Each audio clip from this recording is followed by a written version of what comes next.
Good evening, everyone. Am I audible to all of you?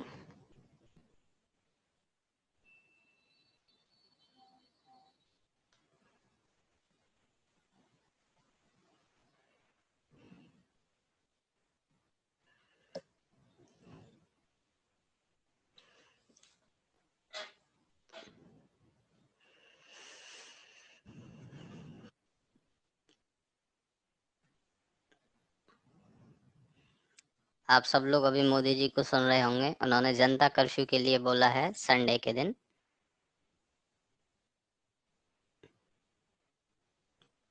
सबको ध्यान रखना है उस चीज का।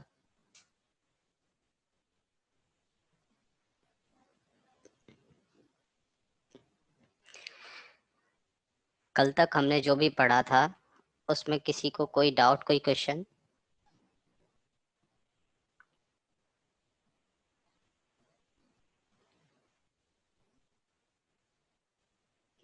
गैप्स का टॉपिक कल डिस्कस किया था।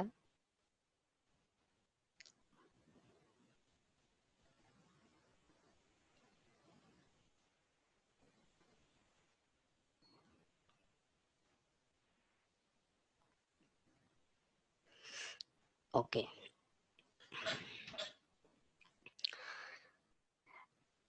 आज हम पढ़ने वाले हैं कैंडलस्टिक पैटर्न्स। कैंडलस्टिक पैटर्न्स को कौन कौन से कैंडलस्टिक पैटर्न्स होते हैं जिन्हें हम यूज में लेंगे? एक्चुअली कैंडलस्टिक पैटर्न्स होते हैं, ये कन्वेंशनल ट्रेडर यूज में लेते हैं इनको। ये कन्वेंशनल टेक्निक है,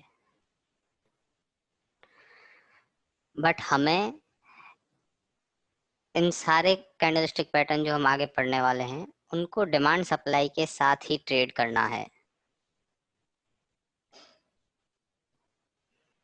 इन सारे कैंडलस्टिक पैटर्न्स को डिमांड सप्लाई के साथ ट्रेड करना है।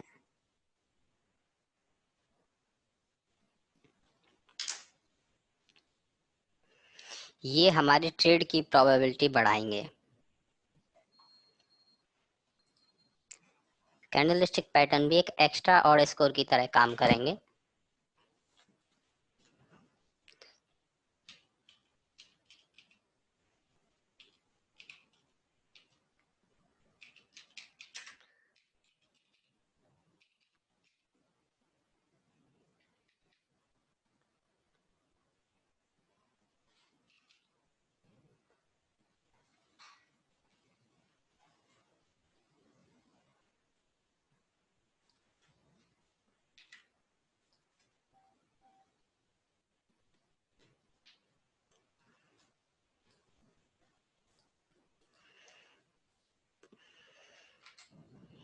ये हमारे लिए एक एक्स्ट्रा और स्कोर रहेगा।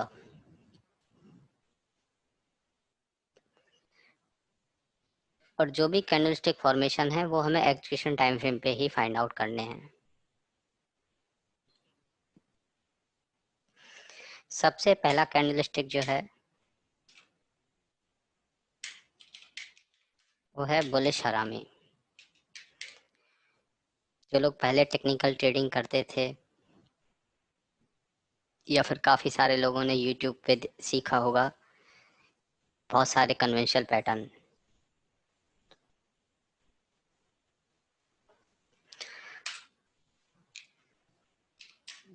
दूसरा है बियरिश हरामी।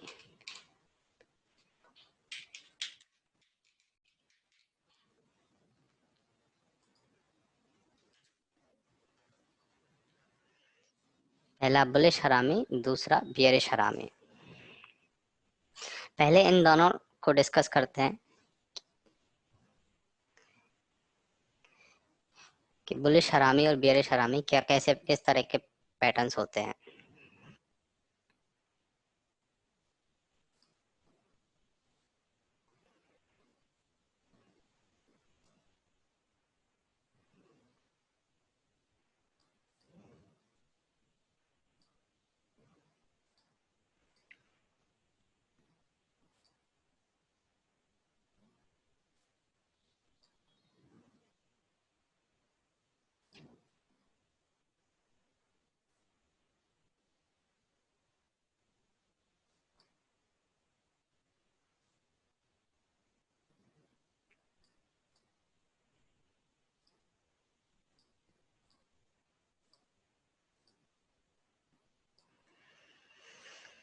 सपोज कीजिए हमारे पास कुछ इस तरह का फॉर्मेशन है।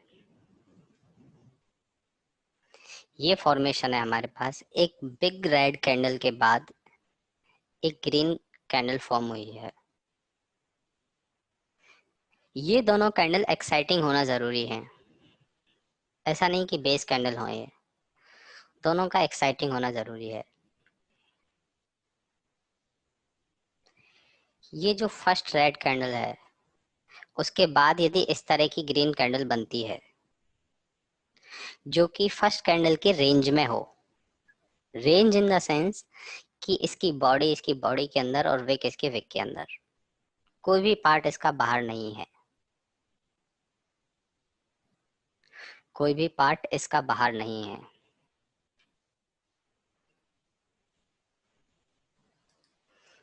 ये देखिए इसकी बॉडी बॉडी वाला पॉइंट है।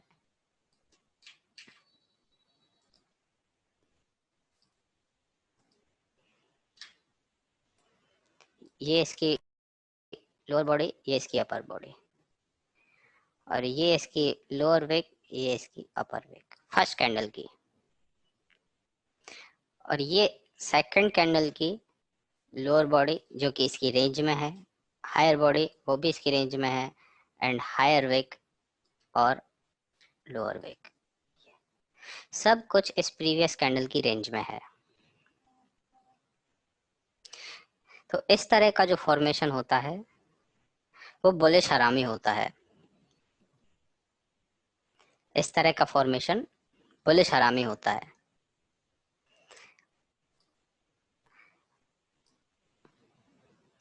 अब यदि मैं बात करूं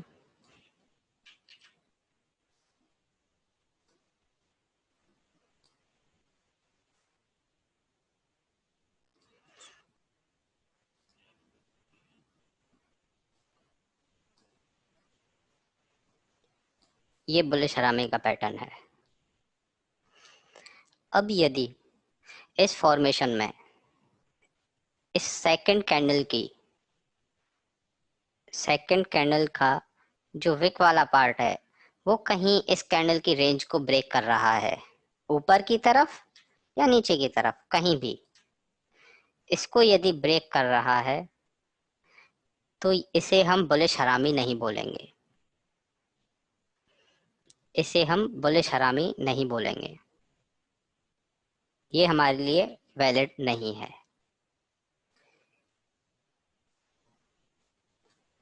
यदि कुछ इस तरह का फॉर्मेशन है जो कि रेंज से सिर्फ थोड़ा सा 19-20 ही ऊपर नीचे है, तो एज ए एक्सेप्शनल इसे हम कंसीडर कर सकते हैं, एज ए एक्सेप्शनल इसे कंसीडर कर सकते हैं। बट वहीं पे यदि ये इस तरह से कुछ हो तो ये हम कंसीडर नहीं करने वाले।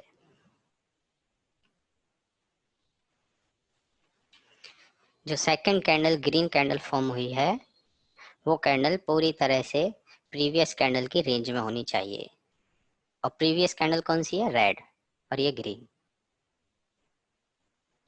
तो ये वाला फॉर्मेशन जो होता है वो बुलिश हरामी होता है।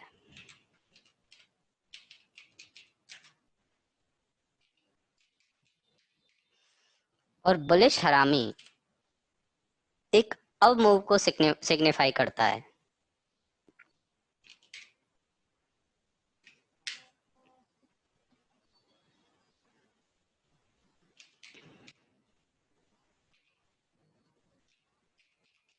signifies up moves in price।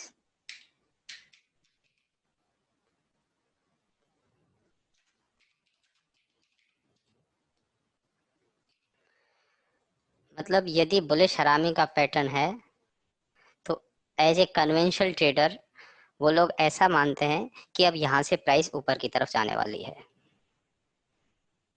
यहाँ से प्राइस ऊपर की तरफ जाने वाली है, कि एक बड़ी रेड कैंडल के बाद एक छोटी रेड ग्रीन कैंडल फॉर्म हो गई जो कि प्रीवियस कैंडल के रेंज में है। तो ये एक बुलिश हरामी का पैटर्न है जिसके अकॉर्डिंग ये प्राइस अब ऊपर की तरफ मूव करेगी।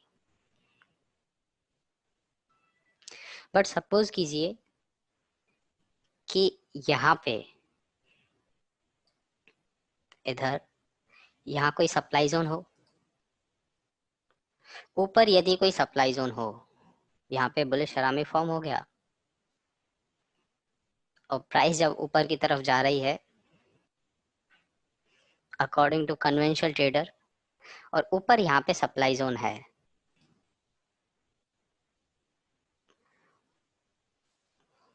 तो चांसेस है ना कि ये पैटर्न फेल हो जाए, प्राइस ऊपर सप्लाई जोन से टकराकर नीचे की तरफ आ जाए। क्योंकि इन कन्वेंशनल पैटर्न के चलने के तो 50-50 चांसेस रहते हैं। डिमांड सप्लाई तो बहुत अच्छी एक्यूरेसी में वर्क करते हैं। यहाँ पर यदि ऊपर कोई सप्लाई जोन हो तो ये जो बुलिश पैटर्न जो बनाया है वो फेल हो जाएगा। बट इसी बुलिश हरामी को हम लोग यदि डिमांड जोन के साथ ट्रेड करें, डिमांड जोन मतलब कि ये प्राइस कहीं ना कहीं इस डिमांड जोन से लौट रही है। यहाँ पर कोई डिमांड जोन था, अच्छा डिमांड जोन, सारे ऑड स्कोर उसमें थे, क्लोजिंग भी अच्छी थी, उसमें हमें एंट्री लेनी थी। और प्राइस जब इस तरह से ऊपर नीचे आकर ऊपर गई एक बुलिश हरामी का पैटर्न बना के, तो फिर हमें इसे ट्रेड करना है as a high probability trade, as a high probability trade. तब हम इस पैटर्न को एक एक्स्ट्रा और दे देंगे। अब उस केस में एंट्री और स्टॉप लॉस तो वहीं रहेंगे जहाँ होने चाहिए, यहाँ एंट्री और यहाँ पे स्टॉप लॉस, बट हम टारगेट को ऊपर कर सकते हैं, टारगेट को ऊपर कर सकते हैं, क्योंकि हमें पुराने पेंडिंग ऑर्डर्स का भी साथ मिल गया और कन्वेंशनल ट्रेडर का भी, यहाँ पर जो सिग्निफाइंग ये जो अप मूव को सिग्निफाई कर रहा है ना, इस पैटर्न का भी। तो चांसेस हैं कि प्राइस बहुत अच्छी तरह से ऊपर जाए और भी अच्छी तरह से। हमें सिर्फ और सिर्फ डिमांड जोन के साथ ही इसको काम में लेना है, बुलिश हरामी को।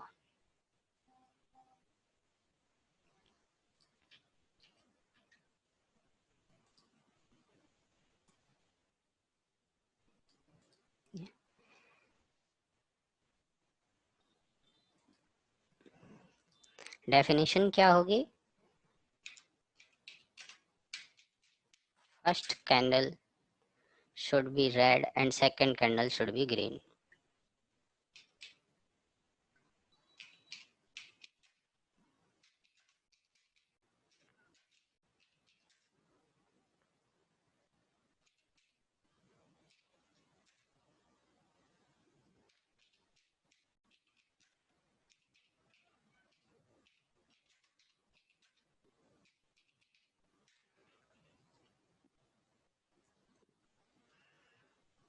First candle should be red and second candle should be green. पहली कैंडल रेड होनी चाहिए, दूसरी कैंडल ग्रीन होनी चाहिए। वो बुलिश हरामी का पैटर्न है और उसे सिर्फ डिमांड जोन के साथ ही ट्रेड करेंगे कि यदि प्राइस किसी डिमांड जोन में आ रही है और ऊपर जाते टाइम वो कोई बुलिश हरामी का पैटर्न बनाती है, तो फिर वो हाई प्रोबेबिलिटी है, उसमें हम टारगेट को ऊपर कर सकते हैं।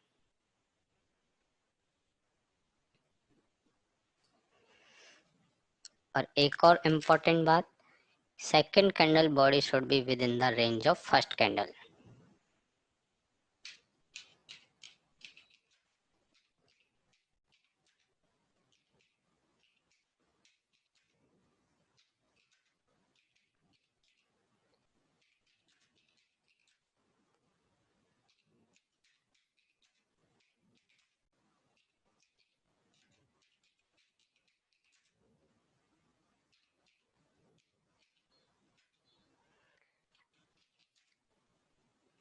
And wick should be within the range of wick.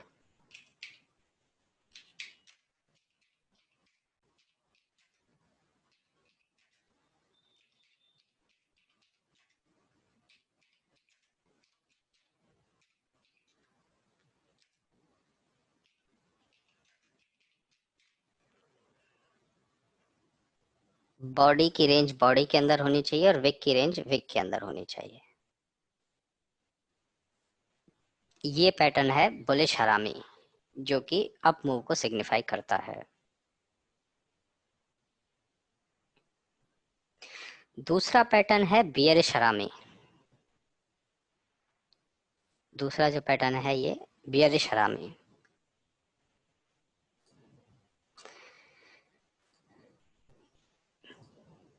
Bearish हरामी का पैटर्न कुछ इस तरह से होगा।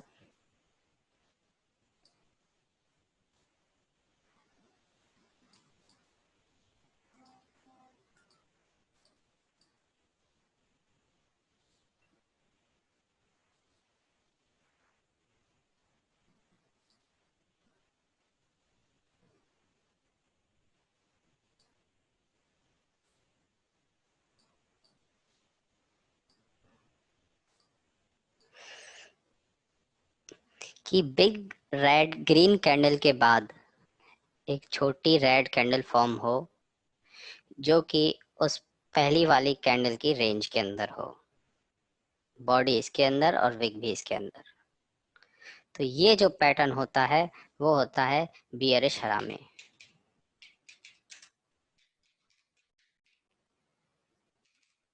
और ये सिग्निफाई करता है डाउन मूव।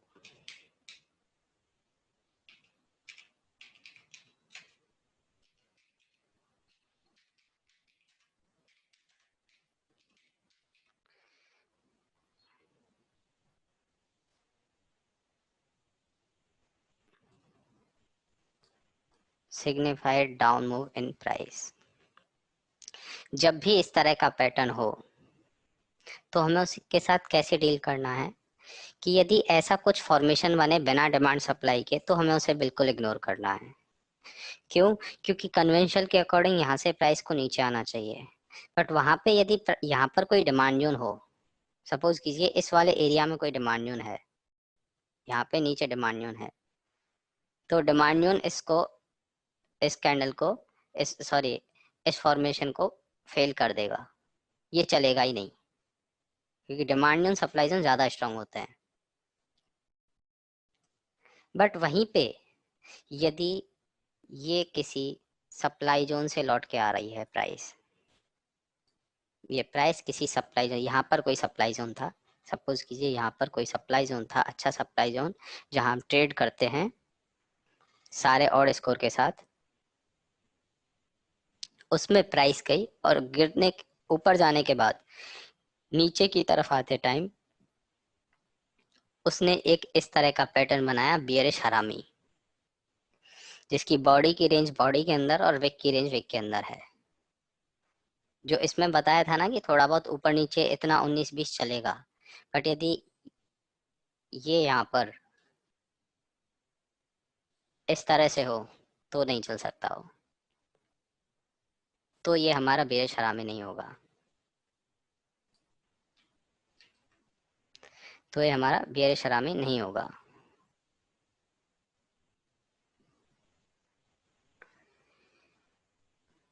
इसके लिए जो फॉर्मूला है वो सेम है, ये वाला।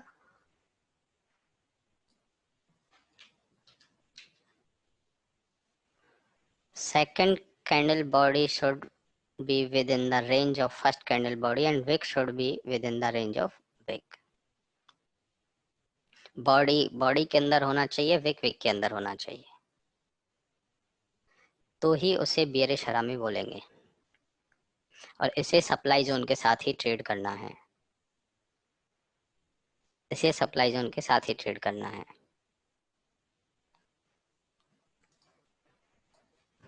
बट जो रेड कैंडल और ग्रीन कैंडल का जो कॉम्बिनेशन है वो कुछ ऐसा होगा, first candle should be green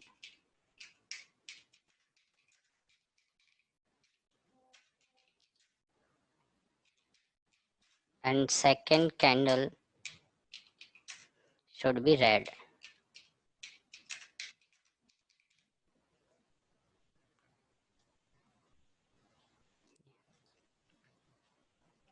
समझ में आ गया बुलिश हरामी कैसे होते हैं, बियरिश हरामी का पैटर्न कैसा होता है? एग्जाम्पल हम लोग डिस्कस करेंगे, बाद में डिस्कस करेंगे एग्जाम्पल, पहले पैटर्न की डेफिनेशन देख लेते हैं।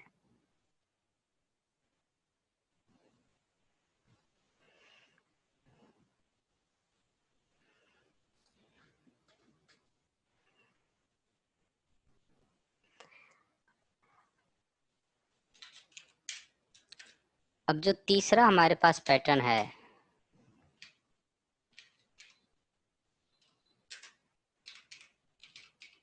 वो है bullish engulfing.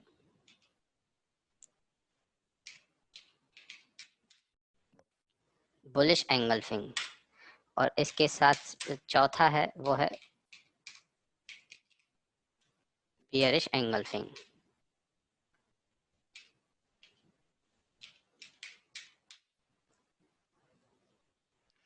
Bullish engulfing and bearish engulfing, ये किस तरह के फॉर्मेशन होते हैं, ये किस तरह के पैटर्न होते हैं?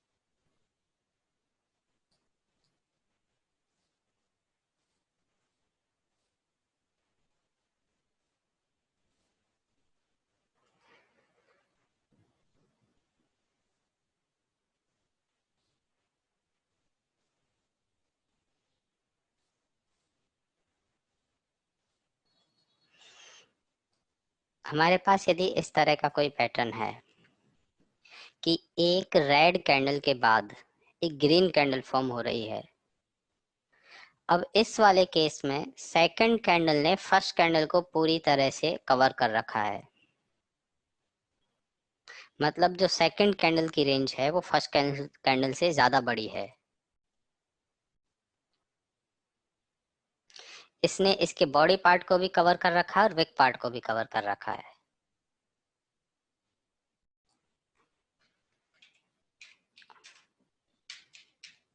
First candle should be red and second candle should be green.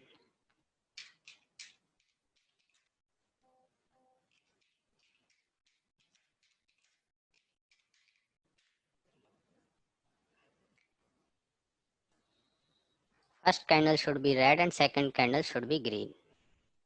ये वाला जो फॉर्मेशन होगा वो होगा bullish engulfing.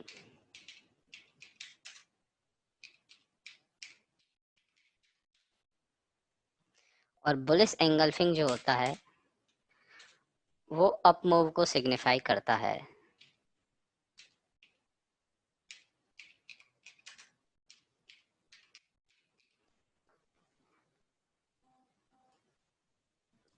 Bullish engulfing up move को सिग्निफाई करता है।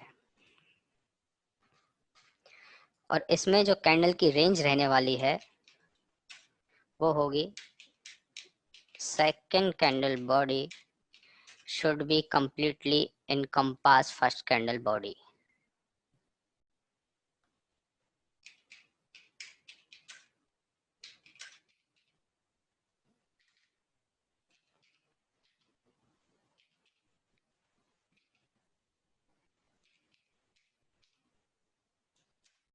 Completely encompass first candle body.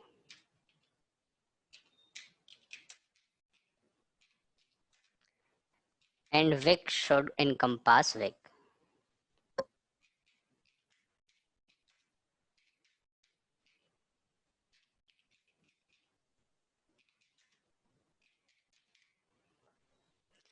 Second candle ने फर्स्ट कैंडल की बॉडी विक दोनों पार्ट को पूरी तरह से इनकम्पास कर रखा है, पूरी तरह से कवर कर रखा है।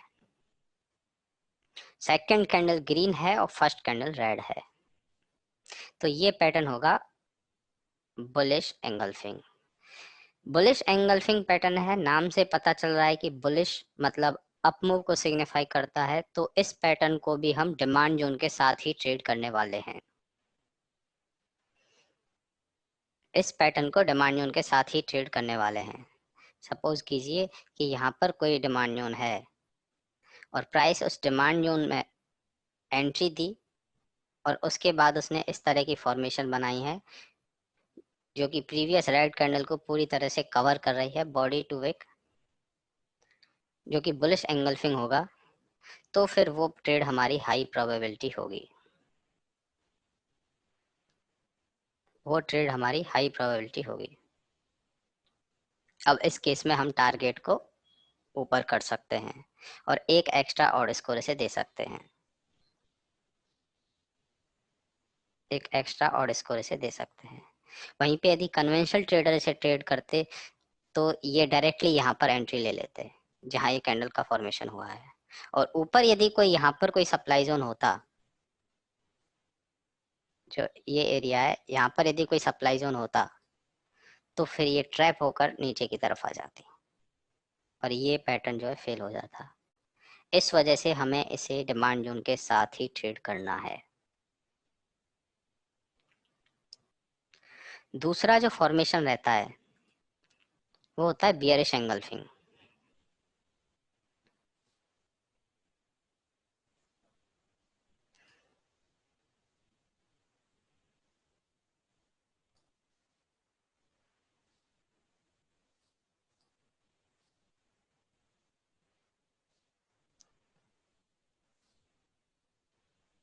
बियरिश एंगल्फिंग में जस्ट अपोजिट कि एक बड़ी रेड कैंडल ने एक छोटी रेड कैंडल को कवर कर रखा है।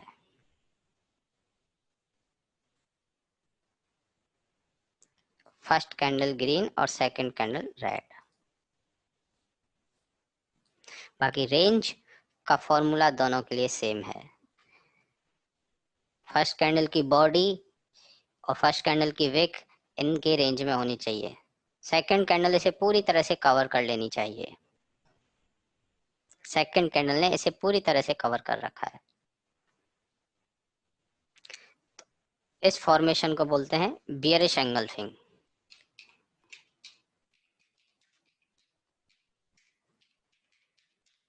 बियरिश एंगल्फिंग, और जो बियरिश एंगल्फिंग होता है वो सिग्निफाई करता है डाउन मूव को।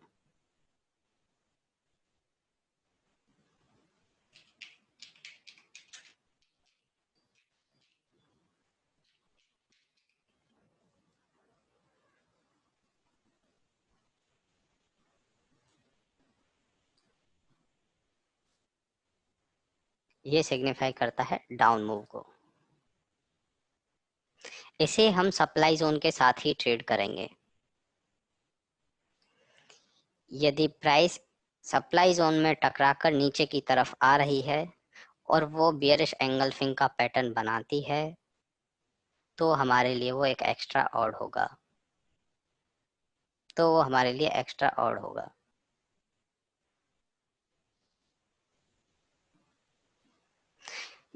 यदि कन्वेंशनल ट्रेडर इसे ट्रेड करते तो वो डायरेक्टली यहाँ पर इसे सेल कर देते और यहाँ नीचे कोई डिमांड जोन हो तो ये ट्रैप हो जाता। फिर इस वजह से ही हम लोग डिमांड सप्लाई के साथ ही इसे ट्रेड करते हैं, जिससे कि ज्यादा से ज्यादा अच्छी एक्यूरेसी आए। सपोज कीजिए हमने 10 ट्रेड प्लान करी हैं और हमारा रेशो है 10 में से 7 ट्रेड हमारी हिट हो रही हैं और 3 ट्रेड्स हमारे स्टॉप लॉस हो रही हैं। अब यदि 3 ट्रेड जो स्टॉप लॉस हुई हैं उन ट्रेड्स में से हमें ये मालूम हो जाए कि कौन सी 2 ट्रेड्स में क्या गलती थी, तो नेक्स्ट टाइम हम उन गलतियों को सुधार के अपनी एक्यूरेसी को अच्छा कर सकते हैं। बट कन्वेंशनल ट्रेडर की ये चांसेस ही 50-50 रहते हैं और हम लोग उनकी टेक्निक को डिमांड सप्लाई के साथ यदि यूज करते हैं, उनकी टेक्निक को डिमांड सप्लाई के साथ ट्रेड करते हैं तो हमारी एक्यूरेसी में भी हमारी एक्यूरेसी जो है वो अच्छी ही होगी, क्योंकि हम देख पाएंगे कि 10 में से जो 3 ट्रेड जो फ्लॉप हुई हैं उनके 3 में से 2 के भी यदि हमें रीजन पता लग जाए कि क्या कमी रही है वहां पर, क्या चीज हम नहीं देख पाए,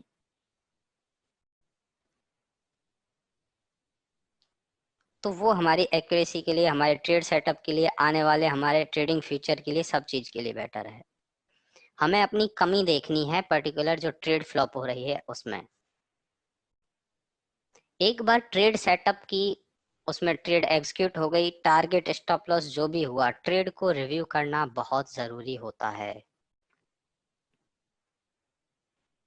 जब तक हम चाहे टारगेट हो तो भी रिव्यू करना है और स्टॉप लॉस हो तो भी रिव्यू करना है। हमें पता रहना चाहिए कि किन सेंटिमेंट्स में ये ट्रेड चली थी और किन सेंटिमेंट्स में ट्रेड नहीं चली, मार्केट की ओवरऑल सिचुएशन क्या थी,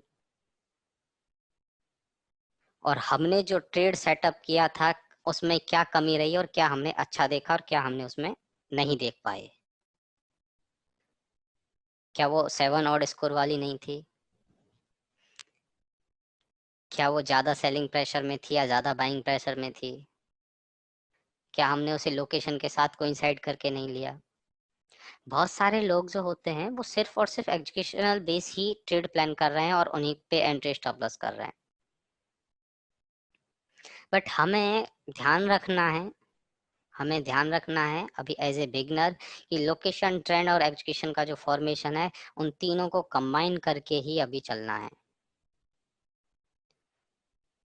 जब हम आगे टॉप डाउन अप्रोच पढ़ेंगे जिसमें कि होगा कि हम कोई भी ट्रेड सेटअप कर रहे हैं, तो हमने सपोज कीजिए रिलायंस में कोई ट्रेड सेटअप करनी है, तो हमें क्वार्टरली का टाइम फ्रेम से शुरू करना है। Quarterly, monthly, weekly, daily, 75, 15, 5 minute, ये सारे टाइम फ्रेम देखने हैं। टॉप डाउन अप्रोच में ये होता है। क्यों? क्योंकि मैंने आपको लोकेशन वाले में भी बताया था जब लोकेशन हम पढ़ रहे थे कि यदि कोई प्राइस मंथली के डिमांड सप्लाई जोन से लौट रही है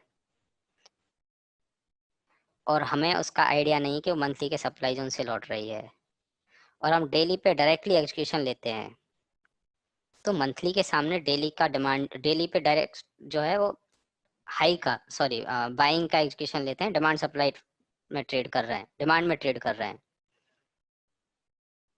तो उस डिमांड जोन के चलने के चांसेस कम हो जाएंगे।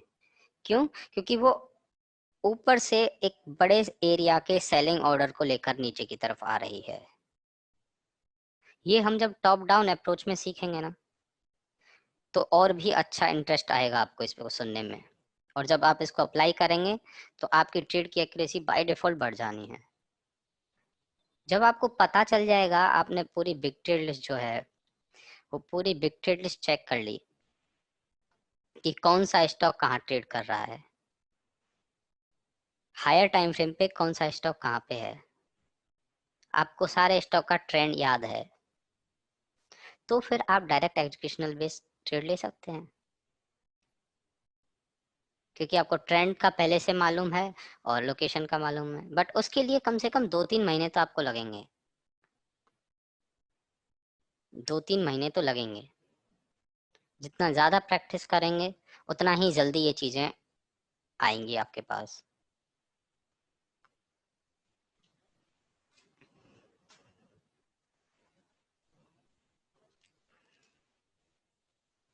ये जो अभी मैंने जो पढ़ाया है वो समझ में आ गया आप लोगों को? Bullish engulfing, bearish engulfing, bullish हरामी, बियरिश हरामी।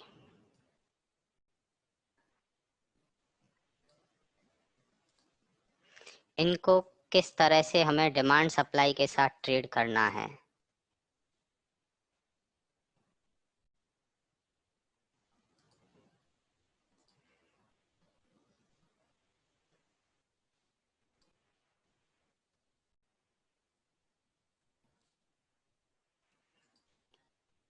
ये यहाँ पर ग्रीन होनी चाहिए और ये रेड होनी चाहिए। एक बार जो बुलिश हरामी, बियरिश हरामी, बुलिश एंगल्फिंग, बियरिश एंगल्फिंग है, इन तीनों का, इन चारों का हम एक साथ ड्रॉ कर लेते हैं, जिससे कि आपको और अच्छे से आइडिया हो जाए, और मैं कुछ आपको ऐसा क्लू बता दूं जिसमें आप कंफ्यूज नहीं हो।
फर्स्ट वाला कौन सा पैटर्न है बताइए मुझे।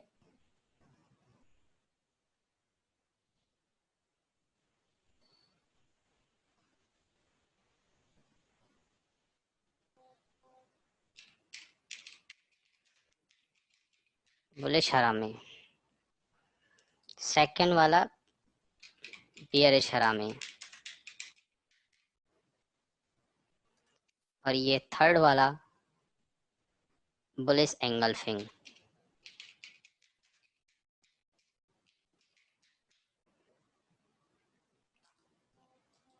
और फोर्थ वाला बियरिश एंगल्फिंग।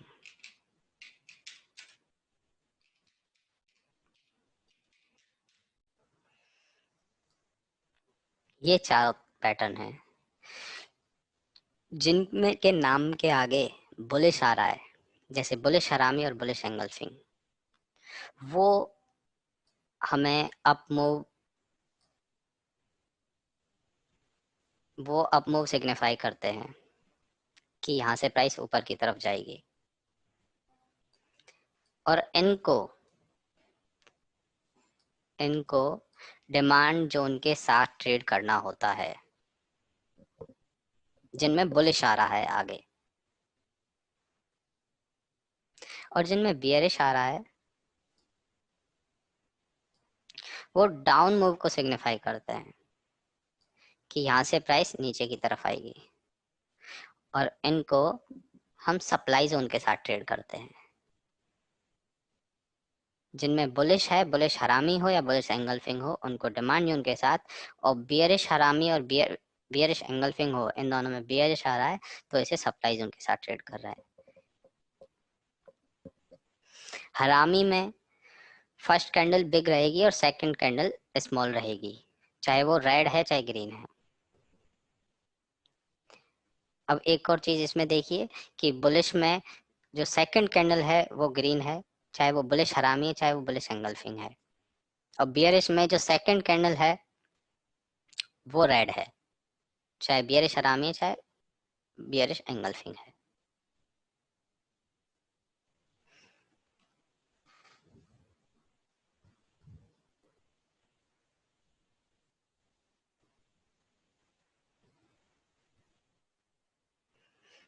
बुलिश वाले दोनों पैटर्न को डिमांड जोन के साथ और बियरिश वाले दोनों पैटर्न को सप्लाई जोन के साथ।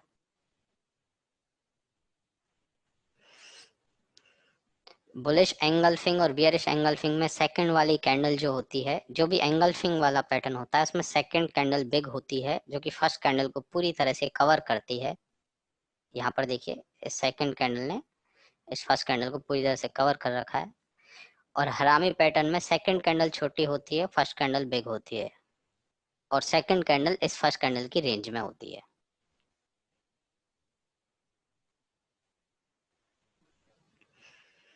कुछ एग्जाम्पल डिस्कस करते हैं।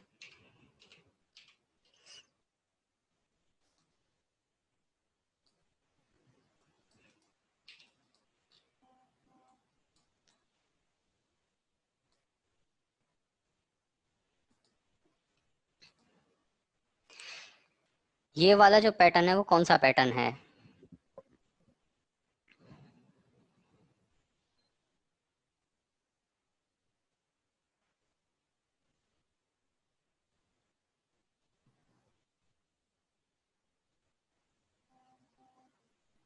बियरिश एंगल्फिंग या बुलिश एंगल्फिंग सस्मित?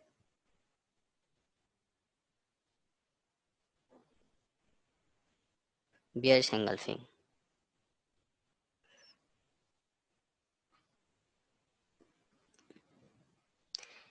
ये वाला कौन सा पैटर्न है?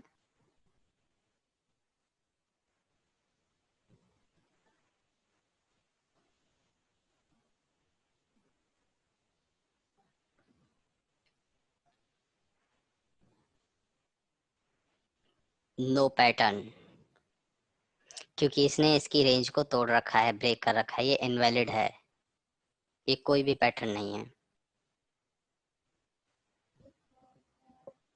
थोड़ा नीचे है इससे, इसकी बॉडी की भी रेंज सेम नहीं है।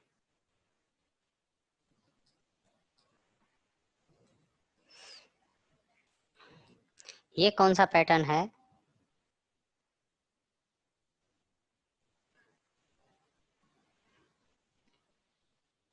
पूछिए तरुण, क्या बात, क्या कौन सा, क्या क्वेश्चन है? ये कौन सा पैटर्न है? Bearish engulfing. अब ये देखिए, ये यहाँ पे बियरिश एंगल्फिंग बना, मतलब ये डाउन मूव को सिग्निफाई कर रहा है। प्राइस को नीचे की तरफ आना चाहिए, इस रेंज तक बस थोड़ी सी प्राइस नीचे आई, बट फिर उसके बाद ऊपर की तरफ चली गई। यहाँ पर एज ए कन्वेंशनल ट्रेडर हम इसे ट्रेड कर रहे होते तो हम स्टॉप आउट हो जाते और ट्रैप हो जाते। इसके ऊपर जाने का पीछे का ऊपर जाने के पीछे क्या कारण था? ये वाला बॉटम, ये देख रहे हैं आप, ये बॉटम। यहाँ पर लोअर टाइम फ्रेम पे कोई ना कोई डिमांड जोन होगा।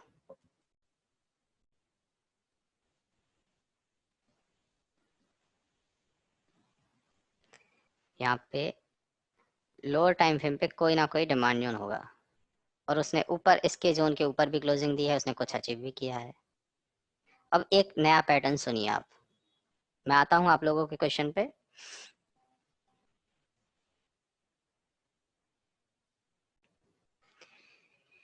कि ये यहाँ पर प्रॉपर डिमांड जोन नहीं है डेली के टाइम फ्रेम पे, बट 75 मिनट पे और 125 मिनट पे कोई अच्छा डिमांड जोन यहाँ पर होगा।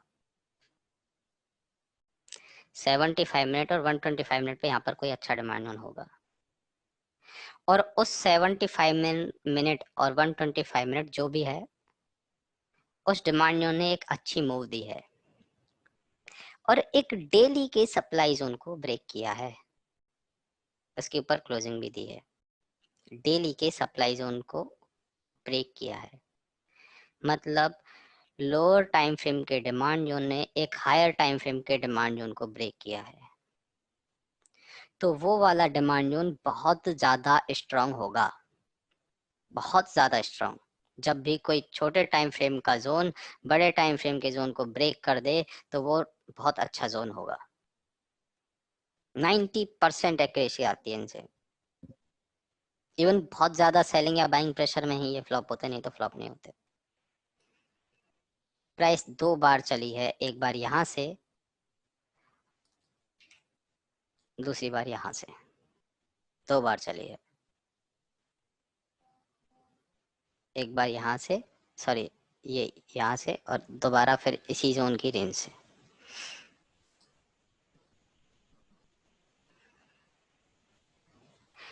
बेरिश हरामी जोन में प्राइस अब क्यों चला गया?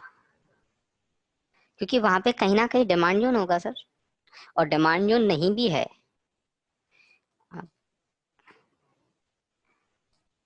यदि ये यहाँ पर डिमांड जोन नहीं भी होता,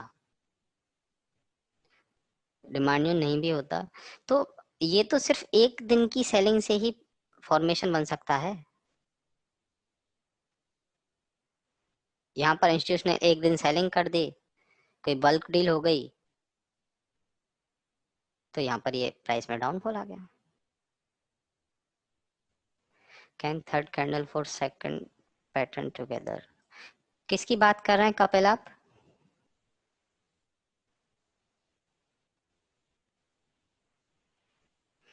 बियरिश हरामी, बियरिश एंगल्फिंग के लिए हमें सप्लाई जोन ही देखने हैं, और बुलिश हरामी और बुलिश एंगल्फिंग के लिए हमें डिमांड जोन।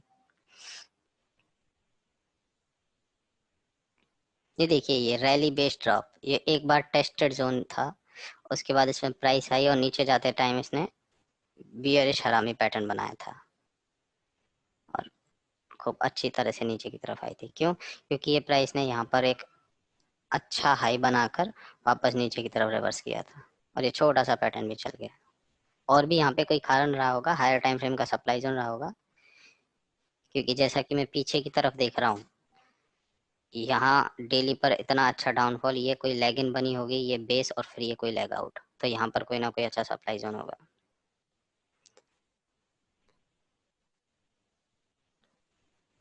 तीन कैंडल के साथ यदि कोई हो, तो वो इन चारों पैटर्न में से कोई पैटर्न नहीं हो सकता, ना बुलिश हरामी, ना बियरिश हरामी, ना बुलिश एंगल्फिंग, ना बियरिश एंगल्फिंग। सिर्फ दो ही कैंडल के साथ ये पैटर्न होता है।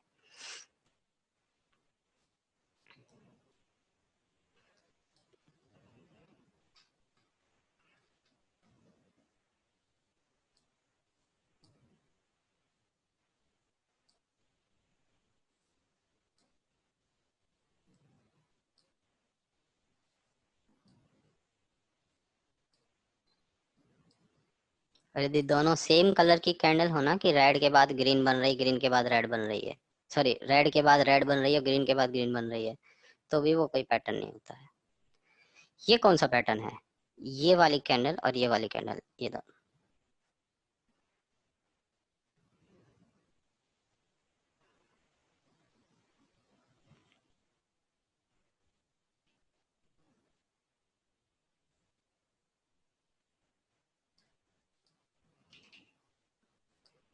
ये कोई पैटर्न नहीं है, क्योंकि यहाँ पर ये वाली कैंडल एक्साइटिंग नहीं है। हमें एक्साइटिंग कैंडल देखनी है, दोनों कैंडल एक्साइटिंग होनी चाहिए।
ये वाला कौन सा है, कौन सा फॉर्मेशन है ये वाला?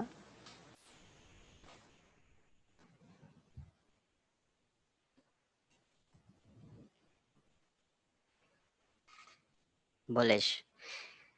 और इसके बाद प्राइस अच्छा खासा अप मूव दिया है, क्यों? क्योंकि ये इस डिमांड जोन से चल रही है, इस ड्रॉप बेस रैली से।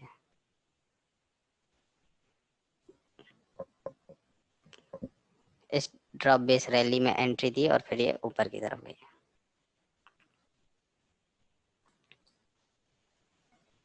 इस तरह का जब फॉर्मेशन होता है ना, कि एक कोई बेस कैंडल हो, ये वाली बेस कैंडल हो, ये बेस कैंडल होती, सेकंड बेस कैंडल होती ना एंगल्फिंग में, जैसे ये रेड कैंड, सॉरी ये नहीं,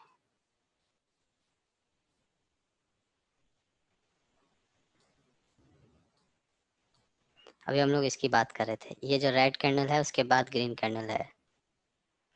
अब यदि ये वाली कैंडल बेस है, तो कई कई बार लोग इसको ले लेते हैं, ट्रेड करते हैं, बट अपनी प्रायोरिटी एक्साइटिंग होनी चाहिए, और हमें तो इसे डिमांड सप्लाई के साथ ही ट्रेड करना है। लोग कंसीडर करते हैं, बट हमें एक्साइटिंग पे ही प्रायोरिटी रखनी है।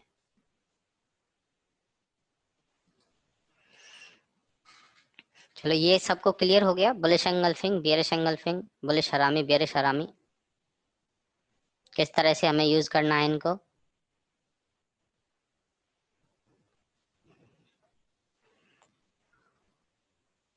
ओके, अब हम बात करते हैं दो और पैटर्न्स।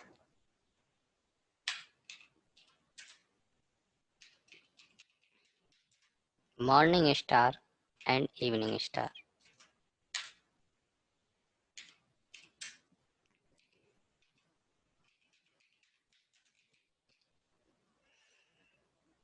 मॉर्निंग स्टार और इवनिंग स्टार,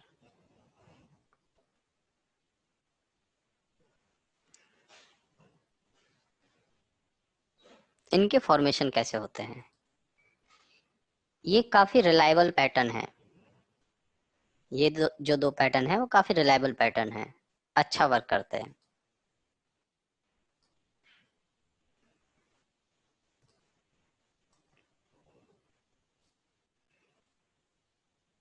सपोज कीजिए इस तरह का कोई फॉर्मेशन है, ड्रॉप एंड उसके बाद बेस कैंडल,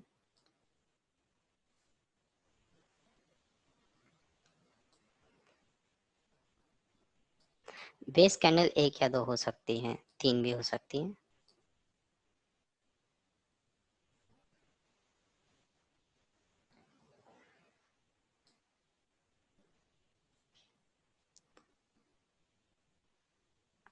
इस तरह का कोई फॉर्मेशन है।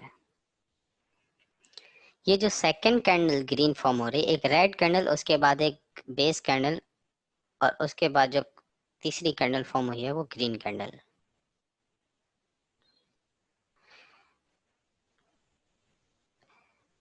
रूल्स के अकॉर्डिंग ये जो थर्ड कैंडल फॉर्म हुई है वो इस फर्स्ट कैंडल के,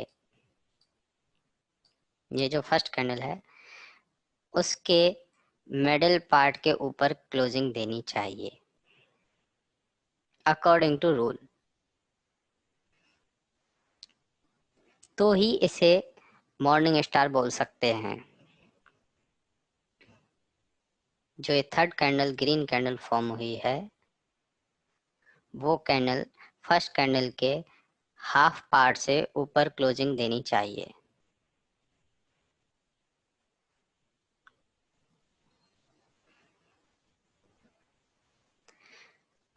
बट बैक टेस्टिंग से और हम लोग जो ट्रेड करते हैं,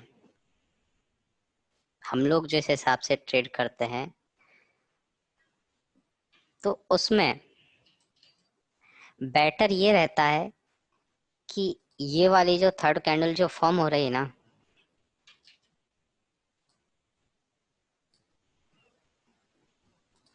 थर्ड कैंडल जो फॉर्म हो रही है वो इस प्रीवियस कैंडल जो ये वाली ड्रॉप था इस कैंडल के ऊपर क्लोजिंग दे।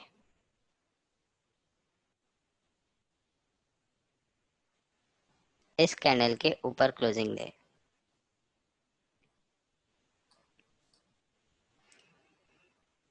तो ये ज्यादा अच्छी तरह से वर्क करता है ये वाला पैटर्न। रूल तो ये है कि हाफ कैंडल के ऊपर ही क्लोजिंग दे, बट बैक टेस्टिंग करिए और हम लोग जिसके अकॉर्डिंग ट्रेड करते हैं और जो एकदम से एक्यूरेट जो बैठता है वो यही होता है कि फर्स्ट कैंडल से ऊपर लें। पर्सनल एक्सपीरियंस से जो हमने सीखा है, ये वाली फर्स्ट कैंडल है उसके ऊपर क्लोजिंग दे।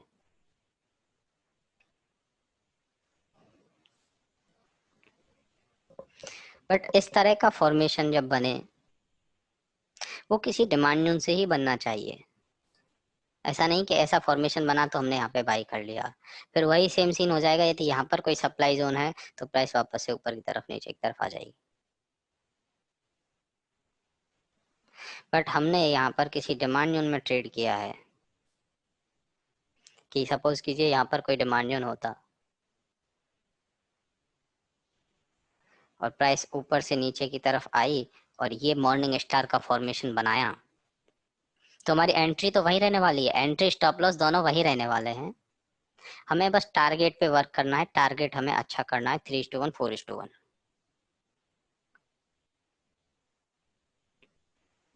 3:1 4:1 का हमें टारगेट रखना है। ये लेवल अपने आप में स्ट्रांग हो गया। जी कपिल गो अहेड। इसे हम मॉर्निंग स्टार बोलते हैं।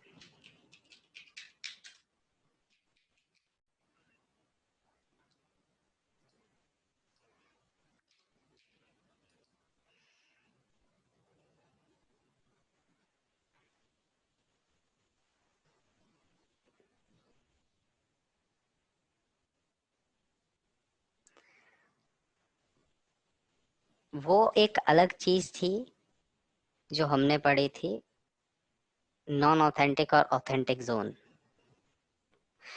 अब याद कीजिए, हम अब इस वाले जोन को ट्रेड नहीं कर रहे हैं। इस वाले जोन को ट्रेड नहीं कर रहे हैं हम लोग। हम लोग यदि यहाँ पर कोई प्रीवियस, यहाँ पर कोई पहले कोई जोन था, इस वाले एरिया में कोई जोन था,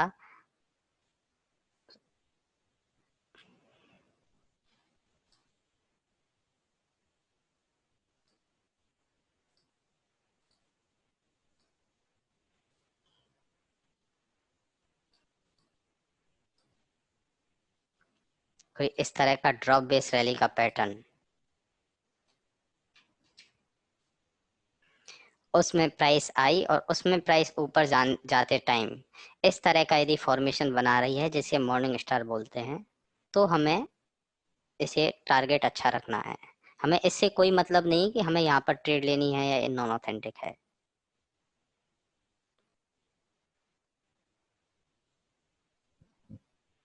बिग टाइम फ्रेम पे क्या चेक करना है सर हमें सस्मित? आई थिंक आप टारगेट की बात कर रहे हैं। यदि सप्लाई जोन हमें एक ऊपर टारगेट पे हायर टाइम फ्रेम पे, वो तो रखना ही है, वो तो रखना ही है कि हायर टाइम फ्रेम का अपोजिंग जोन हमारा टारगेट होगा।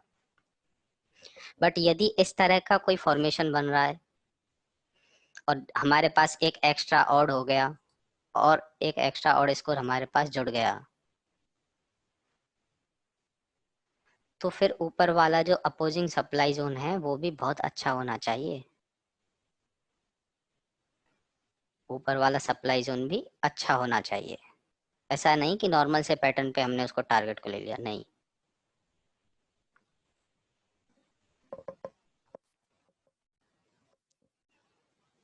सब कुछ एग्जीक्यूशन टाइम फ्रेम पर ही देखने हैं दिनेश जी। सारे पैटर्न हैं वो सब सारे के सारे पैटर्न एग्जीक्यूशन टाइम फ्रेम पे ही देखने हैं।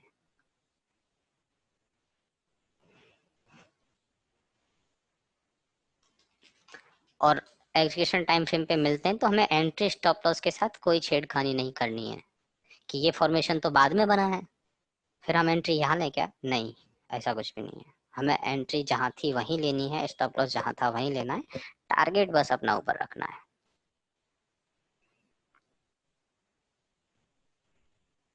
और ये जो एक्स्ट्रा ऑड स्कोर हम देख रहे हैं ना, डिमांड जोन हो सप्लाई जोन हो,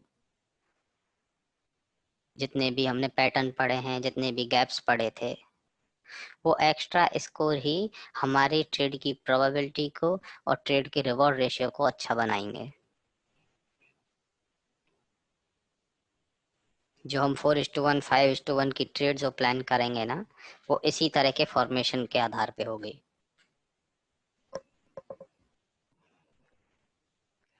तो हमें इनको बहुत अच्छी तरह से ध्यान रखना है और काम में सबको डिमांड जोन सप्लाई जोन के साथ लेना है।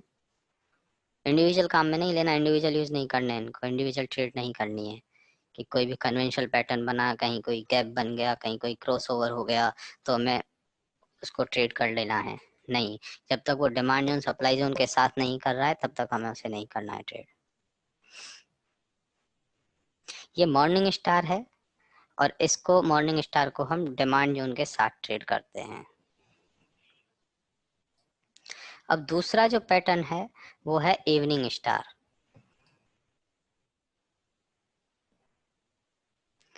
दूसरा जो पैटर्न है वो है इवनिंग स्टार। इवनिंग स्टार कैसा होगा?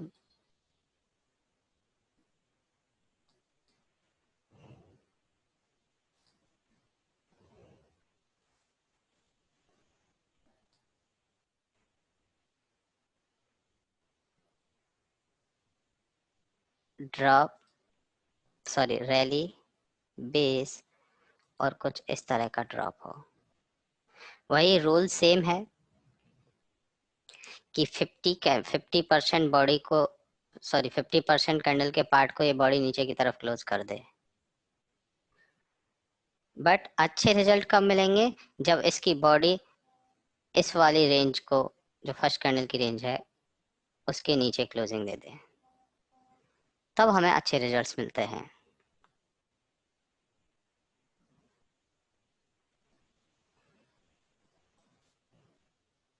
सर यदि देखिए प्राइस ऊपर से नीचे की तरफ आ रही है सस्मित जी, और ऊपर से नीचे आते टाइम उसने प्राइस एक बेस कैंडल फॉर्म हो गई, मतलब यहाँ पर आकर प्राइस जो डाउनफॉल था वो रुक गया और उसके बाद ऊपर की तरफ उसने फॉर्मेशन देना शुरू कर दिया, मतलब और यहाँ तक तो सब सेलिंग सेलिंग थी, फिर उसके बाद बाइंग आना शुरू हो गई, उसके बाद बाइंग आना शुरू हो गई।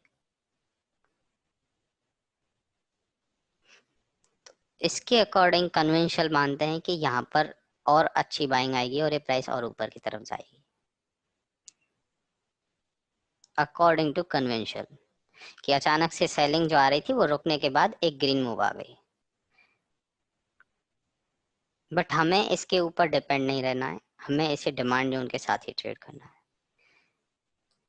यदि सपोज कीजिए आपने उनके अकॉर्डिंग यहाँ पर ट्रेड ले ली और ऊपर यहाँ पर कोई सप्लाई जोन हुआ हम लोग डिमांड सप्लाई जानते ही नहीं है, ये समझ जाए। तो हम सप्लाई जोन को देखेंगे नहीं, कुछ है नहीं हमारे लिए, कुछ जोन भी है। हमने तो सीधे यहीं पर, और उनके अकॉर्डिंग तो ये जो फॉर्मेशन होता है बस यहीं तक होना चाहिए, तो हम यहीं पे ट्रेड ले लेंगे। और यहाँ पर ऊपर जाते ही ट्रैप हो जाएंगे, प्राइस नीचे की तरफ आ जाएगी। वहीं पे यदि ये डिमांड जोन हमने ट्रैप किया है, सॉरी ये डिमांड जोन हमने ट्रेड किया है,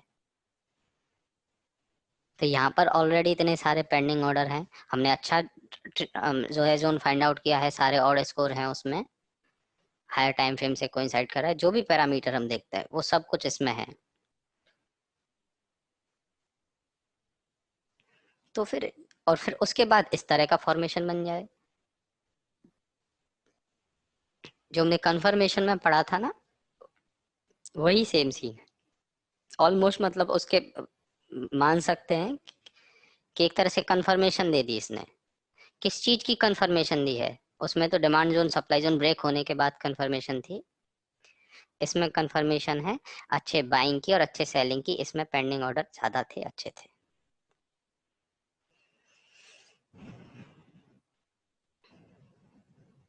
ये रैली और उसके बाद एक बेस, और फिर उसके बाद यदि इस तरह का फॉर्मेशन होता था जो कि इस प्रीवियस कैंडल को, फर्स्ट कैंडल को आधे हाफ एरिया तक के नीचे भी क्लोजिंग दे, तो इसे हम इवनिंग स्टार बोलते हैं बाय रूल। बट अभी हमारे अकॉर्डिंग ये कैंडल की क्लोजिंग बहुत नीचे होनी चाहिए, इस वाली कैंडल के नीचे, तो ये ज्यादा अच्छी तरह से वर्क करेगा। अच्छा रिलायबल, तब ये अच्छा रिलायबल जोन माना जाएगा। इसे हमें ट्रेड करना है सप्लाई जोन के साथ, कि यहाँ पर यदि कोई सप्लाई जोन है, पहले यहाँ पर कोई सप्लाई जोन का फॉर्मेशन था, उसमें प्राइस गई और ऊपर जाने के बाद उसने इस तरह का फॉर्मेशन बनाया है, तो अपना टारगेट हमें अच्छा नीचे की तरफ रखना है, वही 3:1 4:1, और अपोजिंग लेवल भी हमें स्ट्रांग देखना है। और यहाँ पे उस जोन को एक एक्स्ट्रा और देंगे, एक एक्स्ट्रा और। जितने भी पैटर्न हमने पढ़े हैं, बुलिश हरामी, बियरिश हरामी, बुलिश एंगल्फिंग, बियरिश एंगल्फिंग, वो सारे के सारे, और ये मॉर्निंग स्टार और इवनिंग स्टार,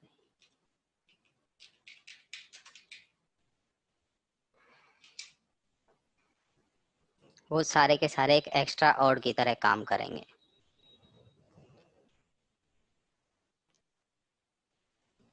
उनको एक एक्स्ट्रा ऑड की तरह हम लोग काम में लेंगे और हमेशा डिमांड जोन और सप्लाई जोन के साथ ट्रेड करेंगे। ये सारे फॉर्मेशन ही, इस तरह के फॉर्मेशन हमारे ट्रेड को हाई प्रोबेबिलिटी ट्रेड बनाएंगे। अब इनके कुछ एग्जाम्पल डिस्कस कर लेते हैं, मॉर्निंग स्टार और इवनिंग स्टार के।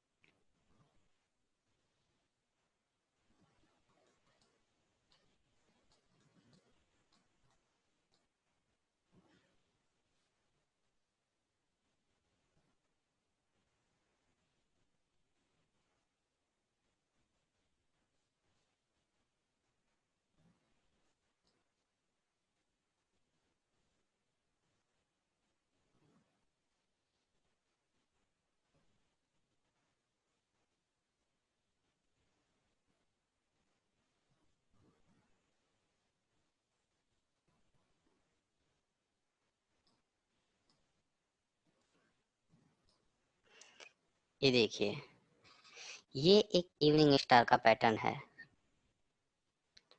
इवनिंग स्टार का pattern. As a conventional trader हम इसको यहाँ पर ट्रेड, यहाँ पर हमारी एंट्री होती, सॉरी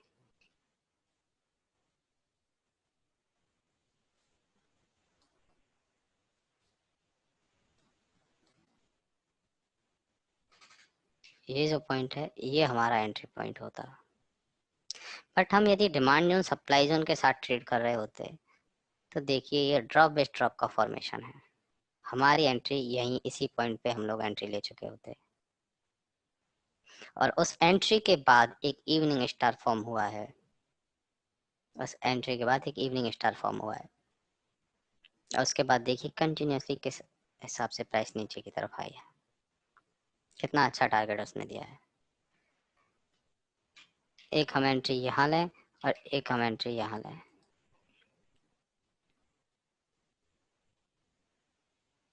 काफी पॉइंट का हमें इसमें डिफरेंस मिल रहा है, 150 पॉइंट का अप्रॉक्स, उतना पहले हमें एंट्री मिल गई।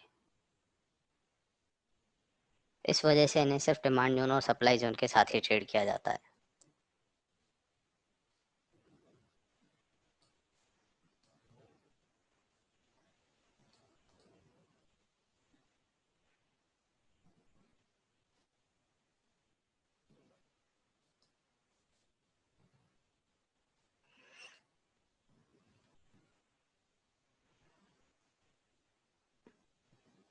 देखिए ये फॉर्मेशन देखिए, ये वाला जो अभी पढ़ा था हमने, बियरिश हरामी, सॉरी बियरिश एंगल्फिंग, उसके बाद भी प्राइस ऊपर की तरफ जाती गई है।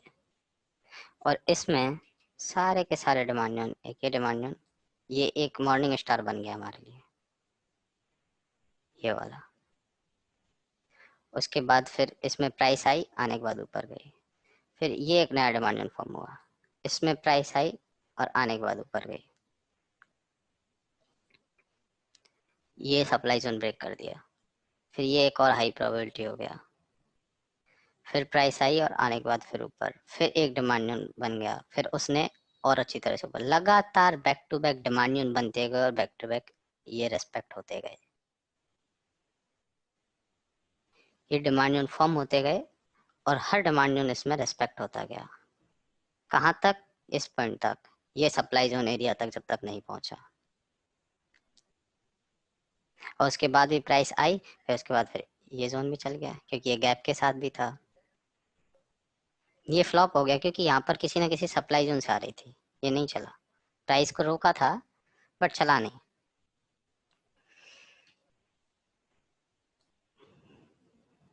ये इसने चल के यहाँ तक का टारगेट दिया।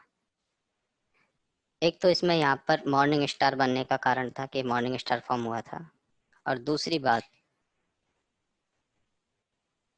मैं आपको बताऊं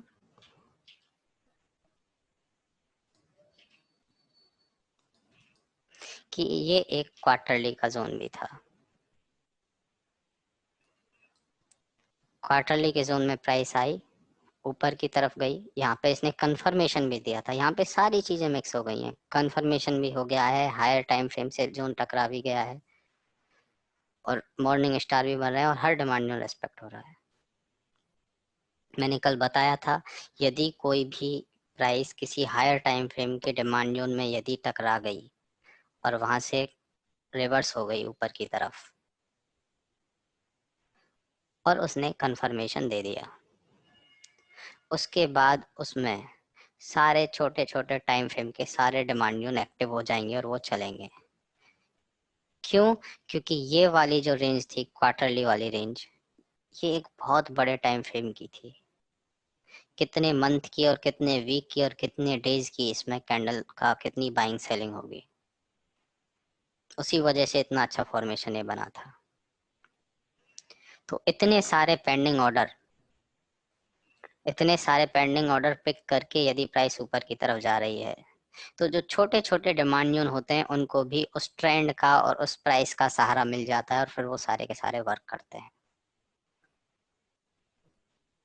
वो सारे के सारे बहुत अच्छी तरह से वर्क करते हैं। वहीं पे यदि यहाँ पर कोई बड़े टाइम फ्रेम के सप्लाई जोन से प्राइस आ रही है, तो फिर उसमें छोटे टाइम फ्रेम के सारे सप्लाई जोन एक्टिव हो जाएंगे, फिर वहां पे सारे सप्लाई जोन रेस्पेक्ट करेंगे, डिमांड जोन ब्रेक हो जाएंगे। और अच्छे से क्लियर है, टॉप डाउन अप्रोच में होगा।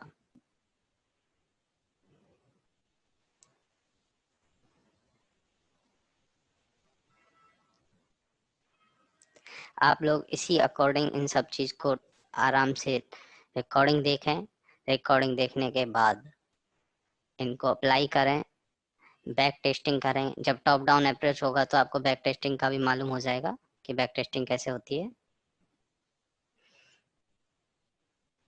और खुद की रिसर्च आप जनरेट करें, खुद लेवल ढूंढें, किसी के ऊपर डिपेंड नहीं रहें। कई लोग होते हैं जो कई तरह के सॉफ्टवेयर यूज करते हैं, लाइक मेटा स्टॉक, स्पाइडर और बहुत सारे के तरह के सॉफ्टवेयर्स होते हैं, उनकी कमांड्स फॉलो करते हैं।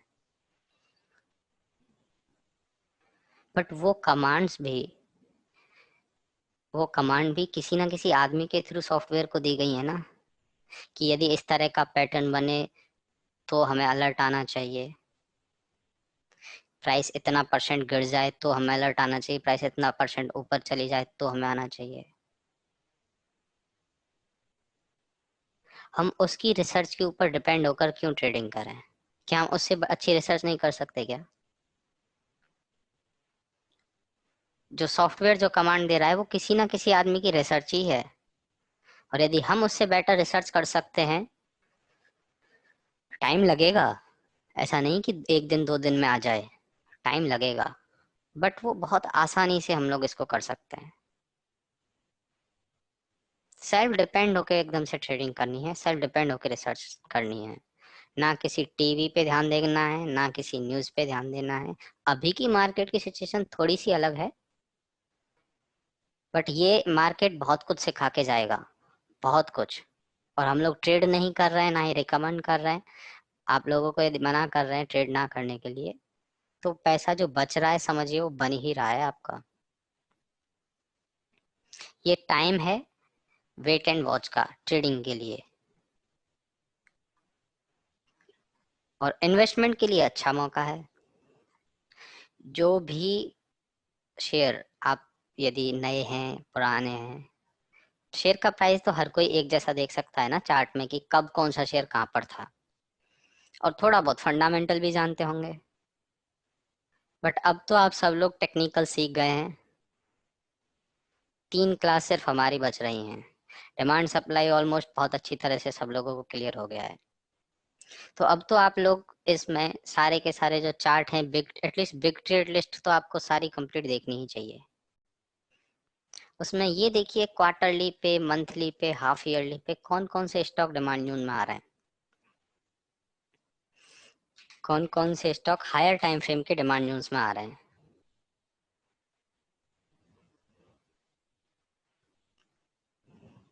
बिल्कुल सही Kapil, bad time is more than good time.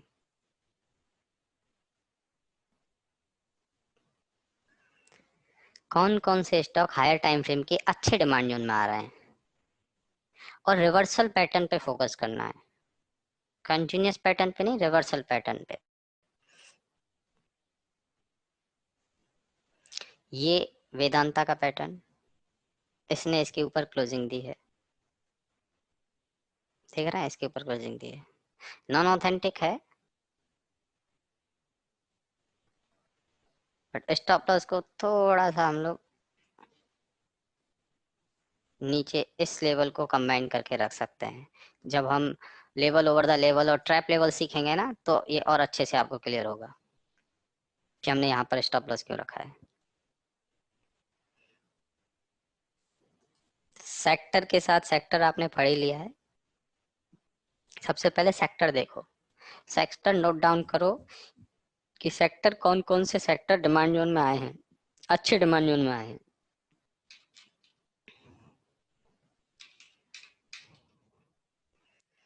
और फिर उसके अकॉर्डिंग सारे के सारे शेयर देखो पर्टिकुलर सेक्टर के। ये देखो bank of Baroda, drop base, ये इसको मैंने ड्रॉप बेस और रैली लिया है फॉर्मेशन, बट इसकी क्लोजिंग देखिए ऑल टाइम हाई।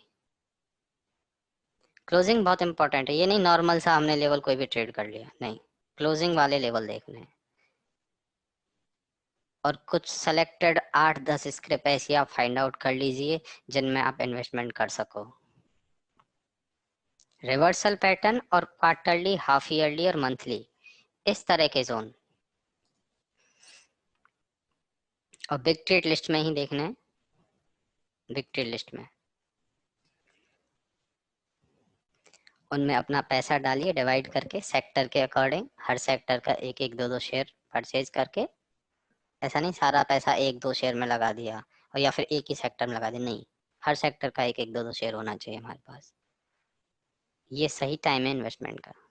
अभी आप इन्वेस्ट कर देंगे, साल 2 साल, जब भी मार्केट बहुत ज्यादा दिन तक तो नीचे नहीं रहने वाला है, क्योंकि कोई कारण है वो जिसकी वजह से नीचे गिर रहा है, वो धीरे धीरे धीरे करके सेटल डाउन हो ही जाएगा। उसके बाद मार्केट को थोड़ा रिकवर होने में टाइम लगेगा, क्योंकि सारी चीजें आपस में इंटरलिंक होती हैं। फैक्ट्रीज में काम बंद पड़े हैं, प्रोडक्शन नहीं हो रहा है, प्रोडक्शन नहीं हो रहा है तो उनको मुनाफा नहीं होगा, माल नहीं बिकेगा, क्वार्टरली के रिजल्ट खराब आएंगे। बैंकों का से जो लोन ले रखा है वो बैंकों का लोन किस्त नहीं चुका पाएंगे, बैंक एनपीए में जाएंगे। फिर उन सारी चीजों को सेटल होने में थोड़ा सा टाइम लग जाता है। बैंकों को पैसा नहीं पहुंचेगा कंपनीज की तरफ से तो बैंक एनपीए में जाएंगे, एनपीए बढ़ेगा बैंकों का।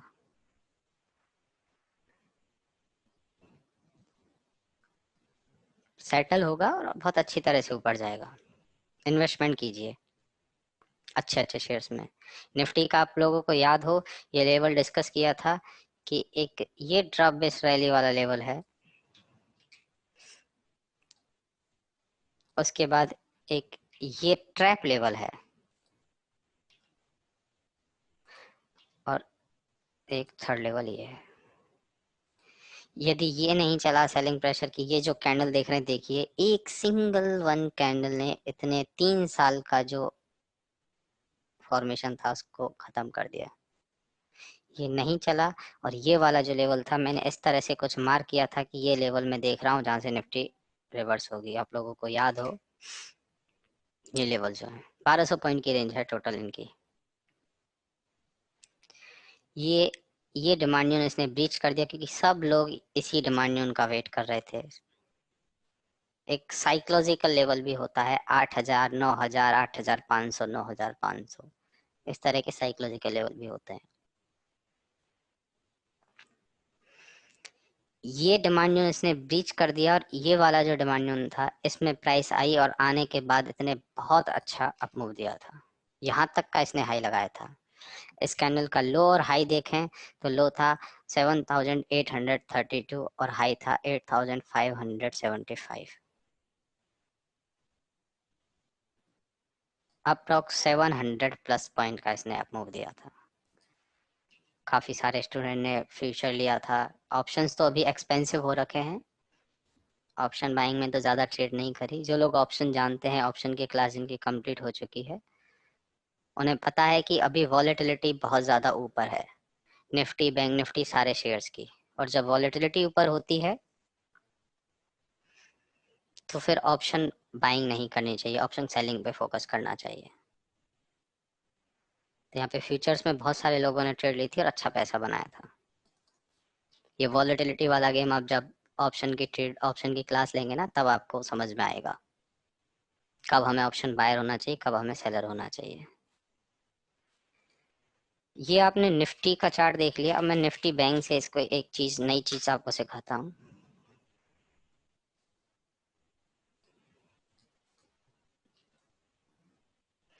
कि निफ्टी बैंक, सॉरी,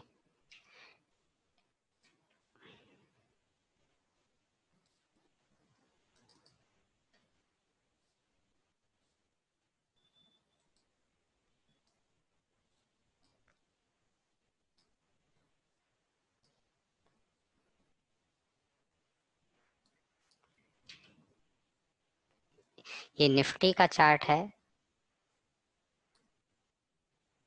और दूसरा वाला ये बैंक निफ्टी का चार्ट है। जब निफ्टी बैंक, सॉरी, निफ्टी इस ड्रॉप बेस रैली के डिमांड जोन में आया था 8200 वाले डिमांड जोन में, तब बैंक निफ्टी यहाँ पर कुछ ट्रेड कर रहा था ऊपर।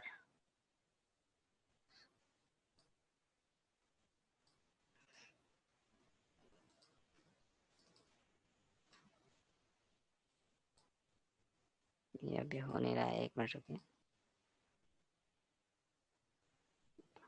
यस, मैं एक एक सिंगल करके समझाता हूँ आपको। जब निफ्टी इस जोन में आया था ना, तब बैंक निफ्टी जो है वो उस डिमांड जोन में नहीं आया था, इस ड्रॉप बेस रैली के डिमांड जोन में नहीं आया था। इस डिमांड न्यून में, वो कुछ यहाँ पर ट्रेड कर रहा था। और जब निफ्टी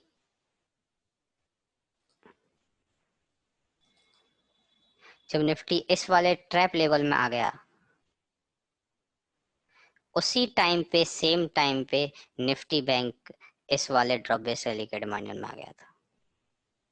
निफ्टी में बहुत ज्यादा जो बैंकों का बहुत ज्यादा पोटेंशियल है, फाइनेंस सर्विसेज का।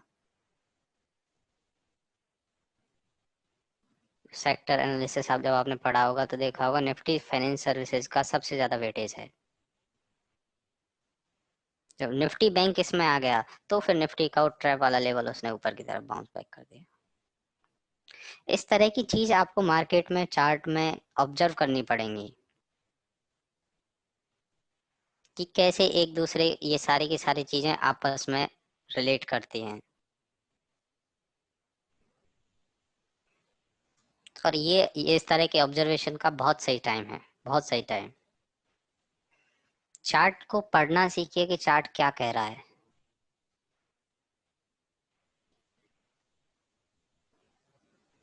चार्ट को पढ़ना सीखिए, चार्ट क्या बोल रहा है और मार्केट ओवरऑल सिचुएशन क्या कह रही है, टीवी वाले क्या कह रहे हैं। अपोजिट सोचना शुरू कर दीजिए टीवी वालों के, बिल्कुल डिप्लोमेटिक बातें होती हैं उनकी। हैशटैग चलेगा, नहीं खरीदना, नहीं बाय करना,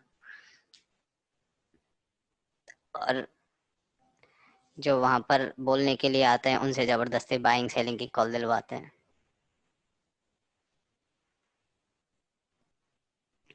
टीवी चैनलों को बिल्कुल देखना बंद कर दीजिए। जो भी इम्पोर्टेंट न्यूज़ होती है मनी कंट्रोल के थ्रू, investing.com के थ्रू आ जाती है।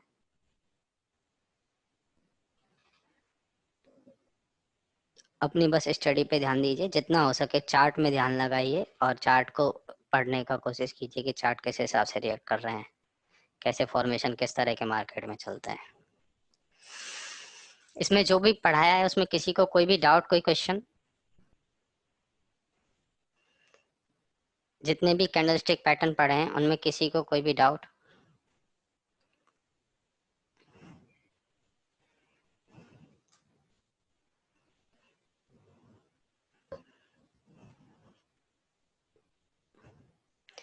Okay great.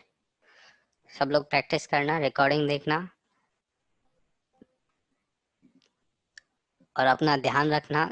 जितना ज़्यादा हो सके घरों में अंदर रहें, बाहर नहीं निकलें। बच्चों को और बुजुर्गों को सलाह दें घर से बाहर ना जाने की, उन्हें घर में ही रहने दें। इनका इम्यूनिटी सिस्टम बहुत कमज़ोर होता है, उस वजह से ज़्यादा फैलने के चांसेस होते हैं। खुद का ध्यान रखना है, बार बार हैंड वॉश करते रहें, कम से कम बाहर जाएं, ज़रूरी काम हो तभी बाहर जाएं, मास्क लगा कर जाएं, सैनिटाइज़र ऑल टाइम अपने पास रखें। Okay, all right everyone, thank you, bye bye, good night.